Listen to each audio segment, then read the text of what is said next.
में 180 से लगभग 200 किलोमीटर की यात्रा तय करके आए, जिनके पांवों में छाले पड़े, जिनके नाखून, जिनके पांवों से खून की धाराएं बहें, जिन्होंने अपने ठंड के महीने में, आज इस कड़कड़ाती ठंड में जिनके माथे से, बदन से पसीना बहा, उन तमाम साथियों को, उन तमाम भाइयों को, उन तमाम बहनों को जो पदयात्रा के माध्यम से इस राजधानी तक पहुंचे हैं, उनको हृदय तल से आभार, अभिनंदन। निसंदेह आपने बहुत ही कष्टकारी यात्रा का अनुभव किया और मैं उम्मीद करता हूं कि आपने पिछले 6 दिनों से जिस पद यात्रा के माध्यम से राजधानी तक चलने का काम किया है, आपकी वह पीड़ा, उन छात्रों की पीड़ा जो आपके घर के छात्र हैं, उन किसानों की पीड़ा जो आपके अभिभावक स्वरूप हैं, उस राज्य के निवासी जो स्थानीय नीति की मांग को लेकर 25 सालों से इंतजार में हैं, जो आपके लोग हैं, उनकी पीड़ा से शायद आपकी पीड़ा थोड़ी कम होगी। मैं उम्मीद करता हूं 6 दिनों की पीड़ा आपकी शायद आने वाले 6 दिनों में आप विश्राम के माध्यम से शायद आपको वो पीड़ा में राहत मिल जाएगी। लेकिन फिलहाल जो छात्रवृत्ति नहीं मिली है, फिलहाल जिस राज्य को स्थानीय नीति नहीं मिली है, फिलहाल जिस राज्य के युवाओं को नियोजन नीति नहीं मिली है, उस पीड़ा का अनुभव हमें करना है, उस पीड़ा को भी हमें अनुभव करना है। तो आप सभी साथियों का अभिनंदन जोहार, साथ ही साथ मीडिया के बंधुओं आपका अभिनंदन जोहार, जेल कैंप परिवार के सभी पदाधिकारी, तमाम सभी विंगों के पदाधिकारी, केंद्रीय, प्रखंड, जिला स्तरीय पदाधिकारी, अभिनंदन जोहार, महिला विंग की तमाम महिला नेत्रियों का धन्यवाद, आभार, जोहार, अभिनंदन। जैसा कि आप सभी जान रहे हैं,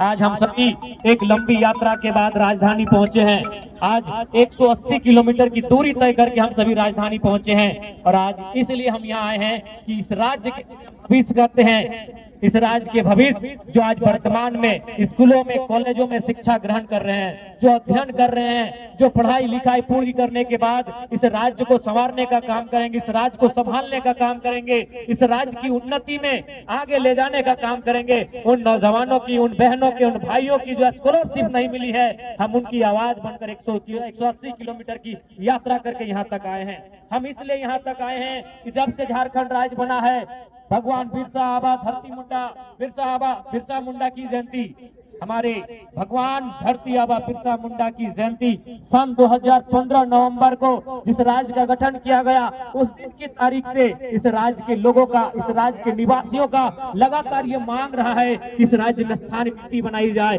इस राज्य में स्थानीय नीति बनाई जाए, यह परिभाषित किया जाए झारखंड राज्य किनका है, यह परिभाषित किया जाए इस राज्य के मूल निवासी कौन है, यह परिभाषित किया जाए कि झारखंड की कौन है। 1932 के खतियान के आधार पर स्थानीय नीति की मांग को लेकर हम सभी यहाँ पर पैदल चलकर आए हैं। तो कहीं ना कहीं आज इस राज्य की सरकार को यह सीधा संदेश होगा,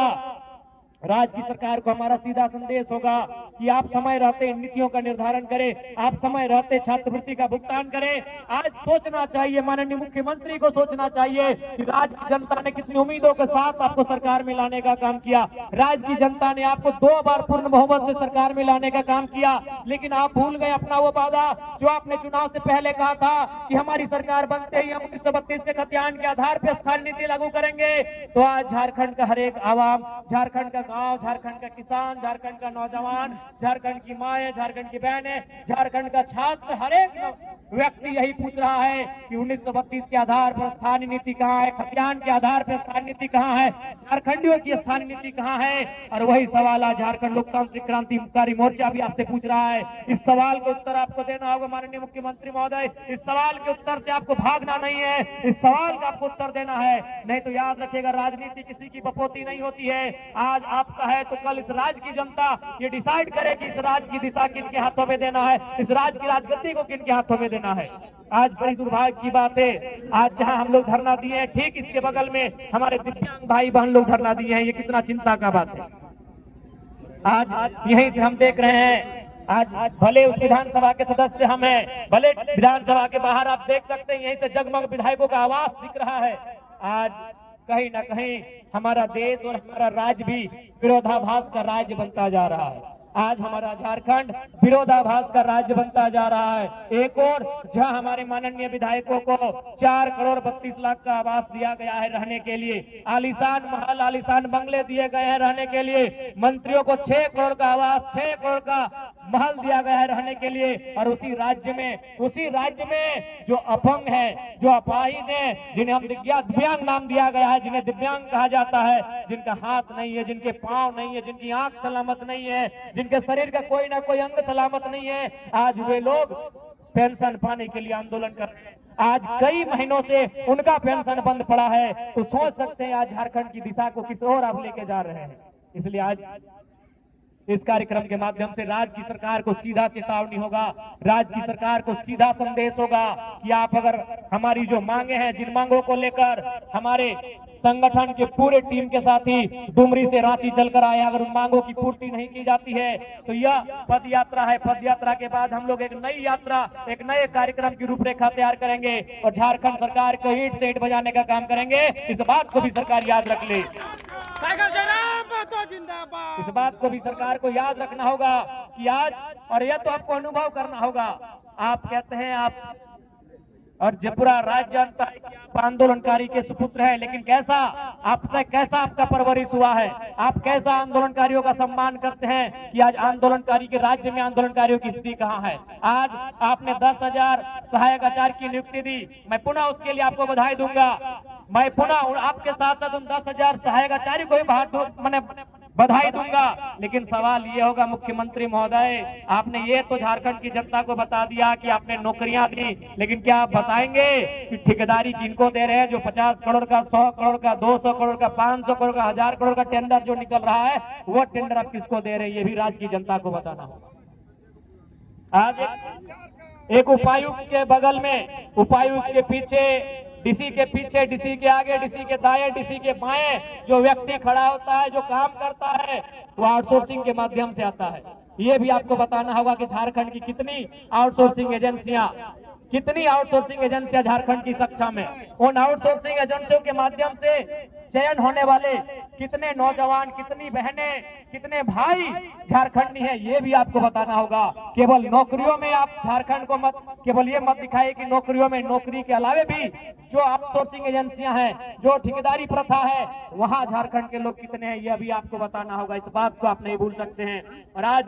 बिल्कुल ये दुर्भाग्य की बात है, 25 सालों के झारखंड में अगर कुछ बदला है, इन 25 सालों के झारखंड में अगर कुछ बदला है तो केवल नेताओं का जीवन बदला है। इन 25 सालों के झारखंड में कुछ बदला है तो विधायकों का जीवन बदला है, सांसदों का जीवन बदला है। वो चुनाव जीतने के बाद हार भी जाते हैं, उनको आजीवन लाखों रुपए सैलरी दिया जाता है, उनको आजीवन लाखों रुपए की सैलरी का भुगतान किया जाता है। लेकिन आम जनता का जीवन कितना बदला है? आज आम जनता केवल छात्रवृत्ति के लिए नहीं, बल्कि हमारी माएं, हमारी बहनें जो सेविका का काम करती है, जो सहायिका काम कर रही है, जो पोषण सखी, बैंक सखी का काम कर रही है, वो भी आज धरने पर बैठी हैं। आज जो हमारे जेटेट परीक्षा की मांग को लेकर लोग धरने पर बैठे, हमारे सहायक आचार्य जिनकी 1600 नियुक्ति हुई थी, लेकिन नियुक्ति के बाद, रिजल्ट आने के बाद, संशोधन करने के बाद उन्हें छांट दिया गया, उन्हें फिर से उनका रिजल्ट पेंडिंग कर दिया गया, ठंडे बस्ते में डाल दिया गया। आज वे लोग धरने पर बैठे हैं, जेईपीसी कार्यालय में नौजवान धरने पर बैठे हैं, पंचायत के सहायक धरने पर बैठे हैं, पूरे राज्य के नौजवान, पूरे राज्य की बहनें धरने पर जगह जगह बैठी हैं। तो समझ में आना चाहिए कि 25 सालों में आपने कैसा राज्य बनाया। इसलिए अब झारखंड का नौजवान, झारखंड की आने वाली पीढ़ी ये कतई बर्दाश्त नहीं करेगी कि हमारा राज्य इसी प्रकार से लूटता रहे। आज क्या स्थिति है सबको मालूम है। बिल्कुल आज कहने में ये किसी को गुरेज नहीं है कि राज्य का खजाना खाली है, तो इसके लिए दोषी मुख्यमंत्री महोदय आप है। यदि राज्य का खजाना खाली है, इसका मतलब यह है कि आप विजन के साथ राज्य को नहीं चला रहे हैं। जिस राज्य में प्रतिदिन हजारों रुपए का कोयला, हजारों करोड़ का बालू अवैध रूप से निकासी किया जाता है, उस राज्य में अगर राज्य का खजाना खाली है तो उस राज्य के मुखिया की कार्यशैली पे सवाल खड़ा होता है। आज आपने लूट की इतनी छूट दे दी है कि एक साधारण सा पदाधिकारी,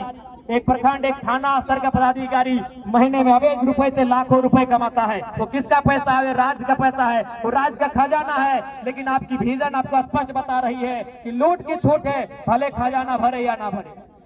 इसलिए आज राज्य की जनता को आपको हिसाब देना होगा। और यदि राज्य की जनता को आप हिसाब नहीं देते हैं, यदि सच समय राज्य की जनता के जो मुद्दे हैं, विशेषकर स्थानीय नीति 1932 का खतियान हो या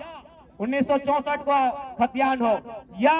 भाषा संस्कृति परंपरा का आधार हो। यदि इस राज्य के लिए आप स्थानीय नीति नहीं बनाते हैं तो इस राज्य की जनता जिन्होंने आपको पलकों पे सजाया है ये आपको धूल में मिला सकते हैं। इस बात को याद रखिएगा, क्योंकि विधानसभा शाम की आवाज है और शाम की आवाज दूर तक जाती है और आपके पदाधिकारी, आपके मंत्री, आपके विधायक भी जरूर इस बात को सुनते हैं कि आज दिन भर जो लोग धरना पर बैठे थे, चाहे वो दिव्यांग हो, चाहे वो आंगनबाड़ी की दीदी लोग हो, चाहे वो जेल कैंप के तमाम साथीगण हो, चाहे वो सहायक आचार्य हो, चाहे वो व्यवसायिक प्रशिक्षक हो, चाहे वो किसी भी विभाग के आंदोलनकारी हो, उन्होंने किन बातों को रखा, दिन भर क्या क्या हुआ, यह आवाज आपके कानों तक जरूर जाएगी। और यदि आप में जरा भी संवेदना है, यदि आप में जरा भी नैतिकता है, तो आज आपको तमाम जो आंदोलन हुए, कम से कम राजधानी में विधानसभा के दरमियान जितने भी आंदोलन होते हैं उन आंदोलनों की आपकी समीक्षा करनी चाहिए।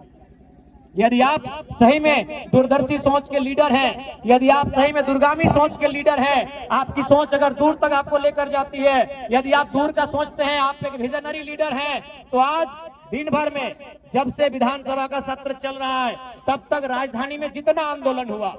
चाहे आंदोलन करने वाले किसी भी राजनीतिक दल के हैं, उनके मुद्दे क्या थे और उन मुद्दों, उन मांगों की अगर आप समीक्षा करते हैं तभी आप अपने आप को बेहतर लीडर कहिए। और यदि आप उन मुद्दों को, उन मांगों को यह कहकर अनसुना कर देते हैं कि आपके पास 56 सीटों की सरकार है, तो आप विजनरी लीडर नहीं है, आप अहंकारी लीडर हैं। आपको अभिमान है, आपको दर्प है, आपको घुमान है कि आप 56 सीटों के साथ सरकार में है। ऐसे में आप अपने आप को अभिमानी लीडर कह सकते हैं, विजनरी लीडर नहीं कर सकते हैं। तो यदि आप विजनरी लीडर हैं तो आज जितने भी आंदोलन, जितने भी धरने हुए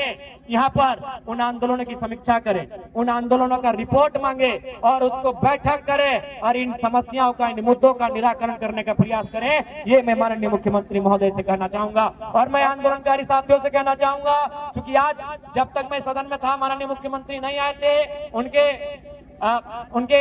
दल के विधायकों से बात हुई है। हमारे महामहिम के जो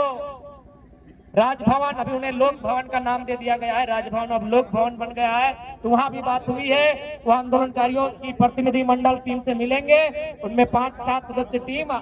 जो भी है, आप लोग पदयात्रा करके, विशेषकर जो डुमरी से रांची तक आए हैं, आप लोग चयन कर लेंगे। वह आपकी मांगों को लेकर आप क्यों पदयात्रा किए हैं, उस पदयात्रा को उन्होंने भी वॉच किया है, राजभवन ने भी, और वो आपसे मिलेंगे। हमारी उनसे बातचीत हो गई है, लेकिन आज मुख्यमंत्री समय पर नहीं आए थे, नहीं तो आज ही उनसे मैंने बात किया था, संदेश दिया था उनके अधिकारियों के माध्यम से कि अमुक तिथि पर एक कार्यक्रम है, जो पदयात्रा करते हुए यहाँ तक आ रहे हैं, वो आपसे मिलने की अपेक्षा रखते हैं। तो शायद जब तक हम तो नहीं आए थे, हम उम्मीद करते कल या परसों 2 दिन सत्र चलेगा, जो भी पदयात्रा करके, विशेषकर जो 180 किलोमीटर चले हैं, उन्हीं में से 5 या 7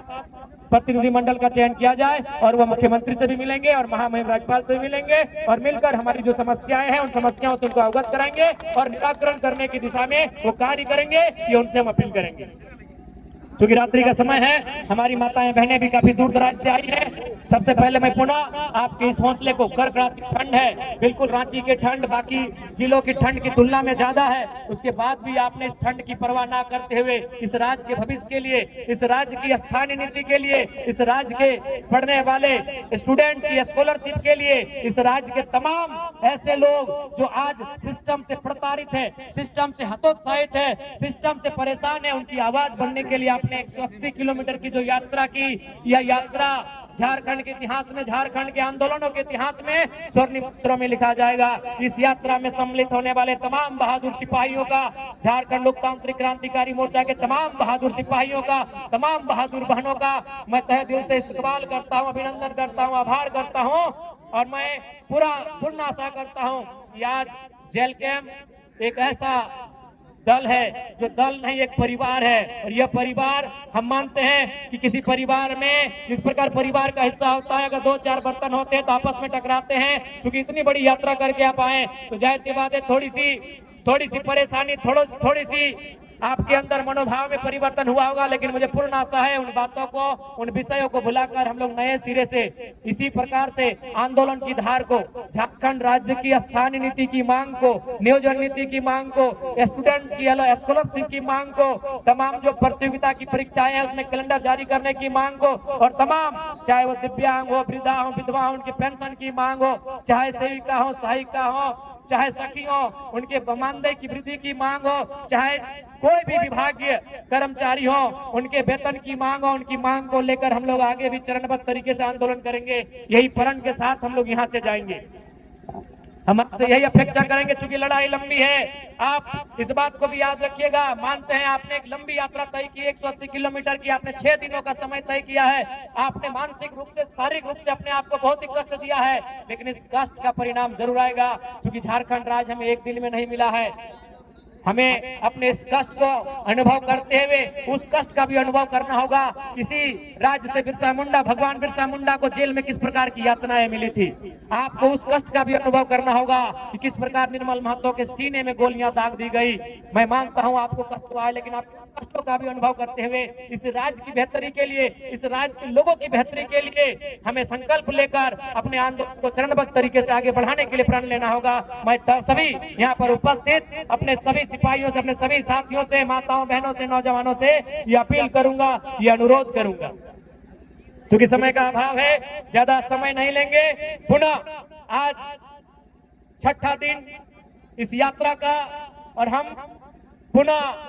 जो हमारी मांग रही थी, जेलकेम का जो उद्देश्य रहा है झारखंडियत, आज स्थानीय नीति की जब हम लोग बात करते थे, जब हम लोग 1932 खतियान की बात करते थे, तो इसी राज्य में बहुत सारे लोग हमारा उपवास उड़ाते थे। विशेषकर जो अन्य राज्यों से हुए लोग हमारा उपवास उड़ाते थे, खासकर हमारे पड़ोसी राज्य बिहार से जो लोग यहाँ रहते हैं वो उपवास उड़ाते थे। लेकिन आज वो देख सकते हैं, बिहार राज्य में भी वहाँ के नौजवान में डोमिसाइल पॉलिसी की मांग करने लगे हैं। आज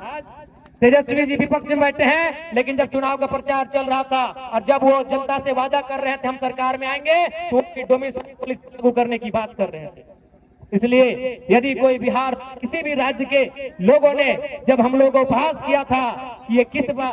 खतियान की बात कर रहे हैं, ये किस नियोजित नीति की बात कर रहे हैं, ये किस स्थान नीति की बात कर रहे हैं, तो आप भी आकलन कर लें, आप भी अपने आप में झांके। अब आपका राज्य भी डोमिसाइल पॉलिसी है, स्थानीय नीति की बात कर रहा है। क्योंकि जैसे हमारे राज्य में अन्य राज्यों के अभ्यर्थियों का, अन्य राज्य के अधिकारियों का दबदबा बढ़ा है, यह भी सच है। बिहार में भी, उत्तर प्रदेश समेत कई राज्य हैं जिनका दबदबा बढ़ा है, और आज बिहार खुलकर उनका विरोध करने लगा है। बिल्कुल यही समस्या हर एक राज्य की है। आप केंद्र की नौकरियों के माध्यम से किसी राज्य में आए, किसी की नहीं है। आप बीएसएफ के रूप में, आप सीआईएसएफ के रूप में, आप तमाम नियुक्तियां हैं जो केंद्र नौकरियां हैं, उनके रूप में आप किसी भी राज्य में आए, किसी ने आपका प्रतिरोध नहीं किया है। लेकिन आप किसी राज्य की नौकरियों में दूसरे राज्य के लोग वो भी फर्जी तरीके से आएंगे और बहुत भारी संख्या में आने लगेंगे, तो हर एक राज्य विरोध करेगा, क्योंकि उस राज्य का वो मौलिक अधिकार होता है, उस राज्य का वो निजी अधिकार होता है, उस राज्य का वो संरक्षण का विषय होता है। इसलिए मैं आपके माध्यम से, मीडिया बंधुओं के माध्यम से पुनः स्पष्ट कहना चाहूंगा, हम लोग कल भी स्थानीय नीति के साथ खड़े थे, हम लोग कल भी खतियान के साथ खड़े थे, हम लोग कल भी थे, आज भी हैं और कल भी रहेंगे। जब तक हम रहेंगे झारखंडियत के मुद्दों के साथ रहेंगे।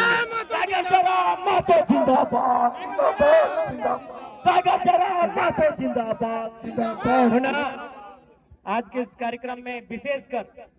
आज इतनी लंबी यात्रा के बाद भी आपने जिस अनुशासन का परिचय दिया, आपने जिस धीरज का परिचय दिया, धैर्य का परिचय दिया, जिस शालीनता सज्जनता का परिचय दिया, यह वाकई में बहुत ही तारीफ के योग्य है और इसकी प्रशंसा करते हैं। आपके जज्बे को सलाम करते हैं। बहुत बहुत धन्यवाद, बहुत बहुत जोहार। विशेषकर जो हमारी दीदी लोग आई हैं, ध्यान रखिएगा, इनको विशेष रूप से जिस गाड़ी